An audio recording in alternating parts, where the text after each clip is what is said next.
Good morning class. कल हम लोगों ने जो है एक नया टॉपिक शुरू किया था। हम लोग जो है वो आईसी अप्रोच से कंज्यूमर इक्विलिब्रियम को पढ़ रहे थे। तो आईसी अप्रोच से कंज्यूमर इक्विलिब्रियम को शुरू करने के बाद मैंने आप लोगों को बताया आईसी क्या होती है, व्हाट इज़ इंडिफरेंस कर्व, मैंने उसकी डेफिनेशन बताई, व्हाट आर मोनोटोनिक प्रेफरेंसेस, और उसका मैंने आपको एक क्वेश्चन भी दिया था और मुझे वो क्वेश्चन याद नहीं है। ठीक है, तो आई होप आप सभी लोगों ने वो क्वेश्चन सही किया होगा। तो मोनोटोनिक प्रेफरेंसेस का मतलब क्या है, जिसमें या तो एक गुड ज़्यादा हो या जिसमें दोनों ही गुड ज़्यादा हो। कंज्यूमर हमेशा उसी बंडल को प्रेफर करेगा जिसमें या तो कोई एक गुड ज़्यादा है या दोनों ही गुड ज़्यादा हैं, है ना। कम वाले को प्रेफर कभी भी नहीं करेगा। मैंने 2 टोकरी बना के आपको एग्जाम्पल दिए थे, वही एग्जाम्पल मोनोटोनिक प्रेफरेंसेस के हैं। फिर मैंने आपको फीचर्स ऑफ इंडिफरेंस कर्व बताए थे। डाउनवर्ड स्लोपिंग होता है, कॉन्वेक्स टू द ओरिजिन होता है, IC never intersect each other, higher the IC shows higher level of satisfaction. ठीक है, तो ये मैंने आप लोगों को कुछ बातें बताई थी। आज हम लोग एक छोटा सा कारण करेंगे, ये हमें पता होनी चाहिए। जैसे मैंने पीपीसी के अंदर प्रोडक्शन पॉसिबिलिटी कर्व के अंदर एमआरटी का कॉन्सेप्ट बताया था, वैसे ही मैंने बोला था कि आप लोग आने वाले टाइम में एमआरएस में कंफ्यूज होंगे। तो आईसी का कॉन्सेप्ट जो है वो रिलेटेड है एमआरएस से। मार्जिनल रेट ऑफ सब्स्टिट्यूशन क्या होता है? Marginal rate of substitution. Marginal rate of substitution का मतलब क्या है?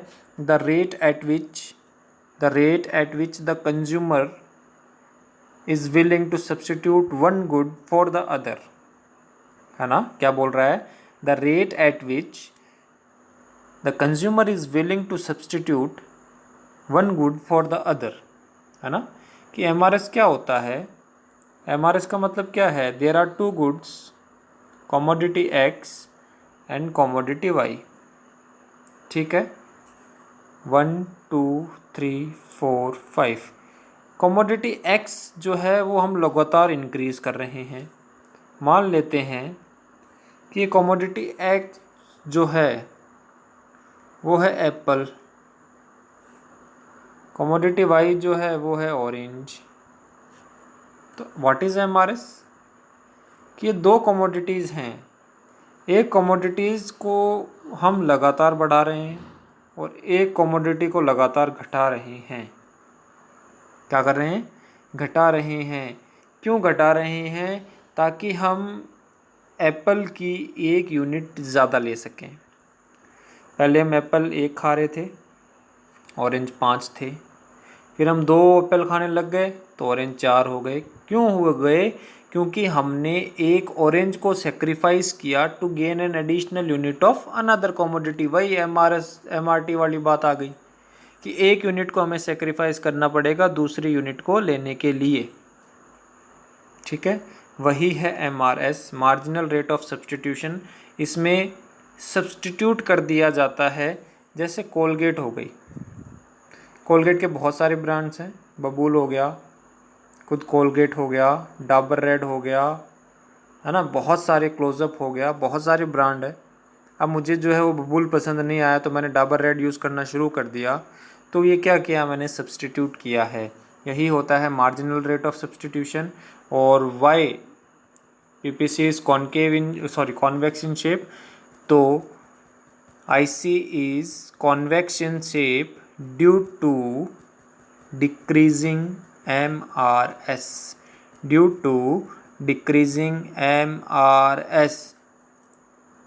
IC का शेप कॉन्वेक्स क्यों होता है? ये कॉन्वेक्स क्यों है? Due to decreasing MRS। क्योंकि MRS जो है वो लगातार क्या होता है? डिक्लाइन होता है। क्यों डिक्लाइन होगा? क्योंकि हम लगातार क्या करेंगे? एक कमोडिटी को सब्स्टिट्यूट कर देंगे दूसरी कमोडिटी को गेन करने के लिए। आ रही है बात समझ में?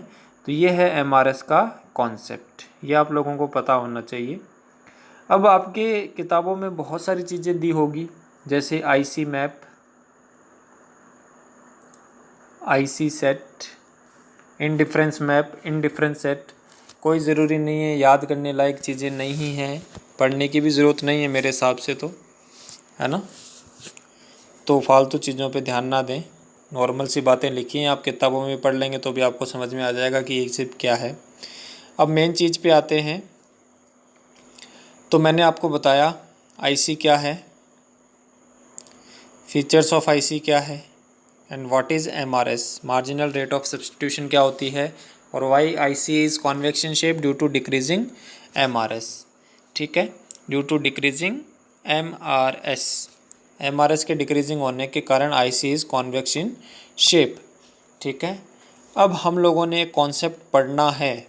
हम लोग पढ़ तो रहे हैं consumer equilibrium with IC approach, लेकिन इसी के अंदर एक कॉन्सेप्ट आता है बजट लाइन का। कौन सी लाइन का?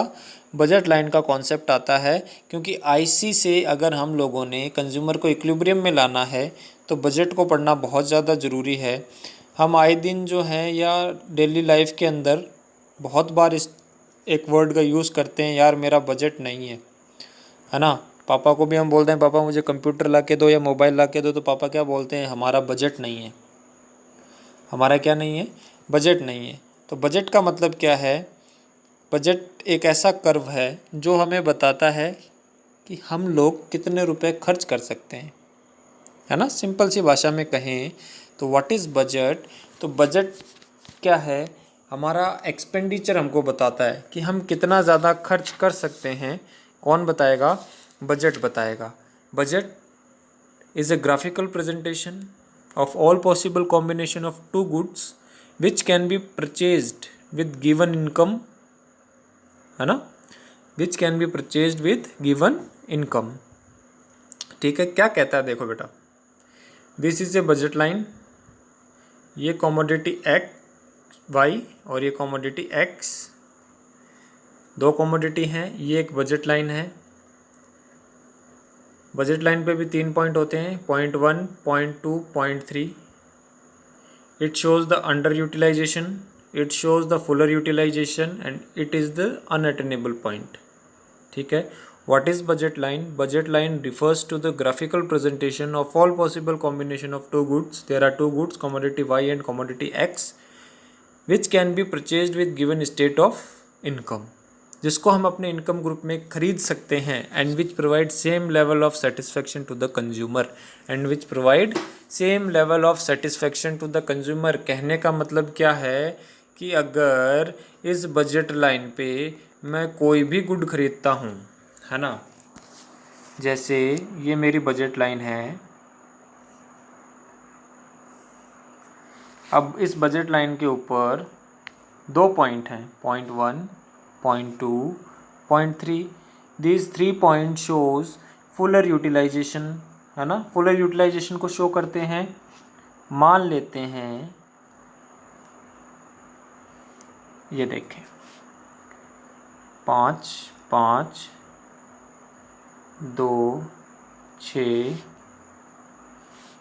ठीक है, क्या रह गया, 6, 1, इसको भी 2 ले लो। चले, ये वाला बंडल कितने का है? 6 2 का। ये वाला 5 5 का। ये 2 6 का। ये 3 पॉइंट्स हैं ऑन बजट लाइन। तो बजट लाइन की डेफिनेशन क्या कहती है? एक ग्राफिकल प्रेजेंटेशन है दो गुड्स का, this is commodity Y and this is commodity X, which can be purchased with given state of income. तो ये हमारी हो गई इनकम। ये वाली लाइन शो कर रही है किसको? हमारी इनकम को। And these 3 point shows the fuller utilisation of income, यानी इन तीनों ही बंडल्स को हम खरीद सकते हैं, है ना। अपने इनकम ग्रुप के अंदर हैं तो हम इसको खरीद सकते हैं। ठीक है, तो क्या कहता है, इन तीनों में से अगर मैं कोई भी बंडल खरीदूंगा तो it will give same level of satisfaction. क्या मिलेगा मुझे? सेम लेवल ऑफ सेटिस्फेक्शन मिलेगा। अगर 2/6 वाला बंडल भी मैं यूज़ करता हूँ तो भी मुझे उतना ही सेटिस्फेक्शन मिलेगा जितना ये 5 5 वाला मैं बंडल खा लेता हूँ, है ना। सिंपल सी बात यह है कि अगर बजट लाइन पे कोई पॉइंट है तो वो पॉइंट क्या दे रहा है उसको?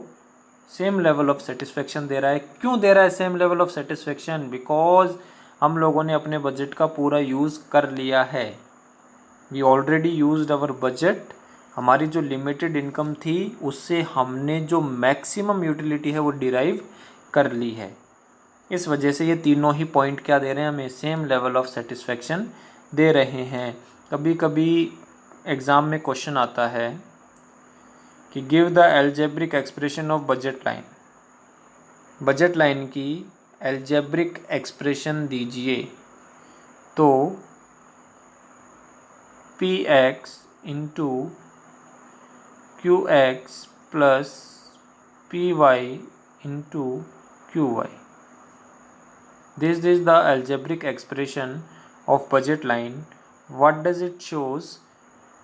Price of commodity X into quantity of commodity X, price of commodity Y into quantity of commodity Y.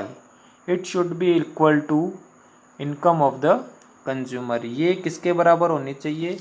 Income of the consumer के बराबर होनी चाहिए। अगर इनकम के बराबर नहीं होगी, है ना, तो 3 पॉइंट्स होंगे, या तो अंडर यूटिलाइजेशन, फुलर यूटिलाइजेशन और अनअटेनेबल पॉइंट, है ना।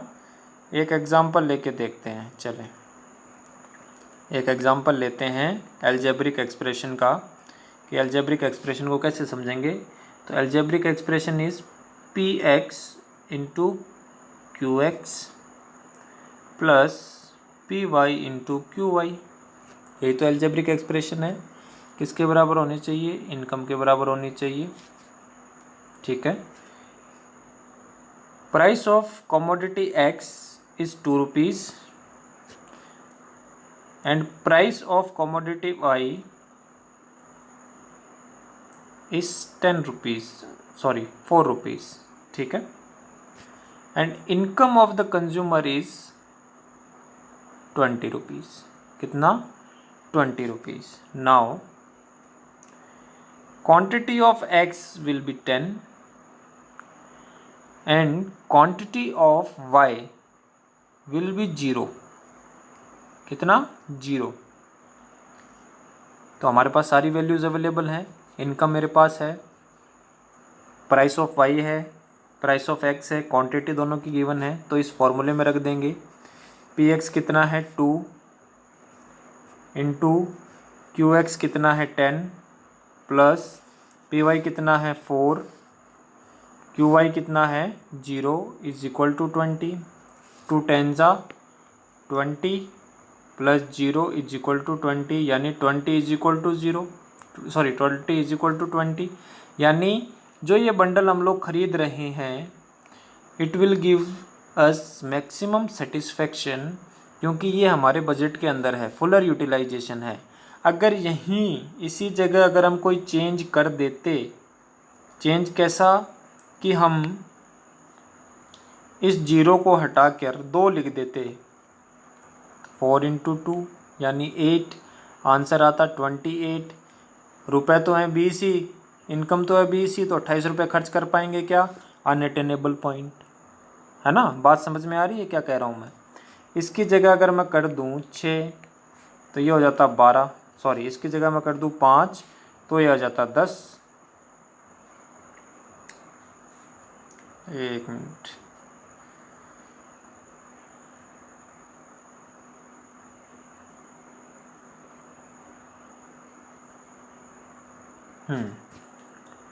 पी एक्स कर दिया मैंने 2, क्यू एक्स कर दिया मैंने 5, पी वाई मैंने कर दिया 4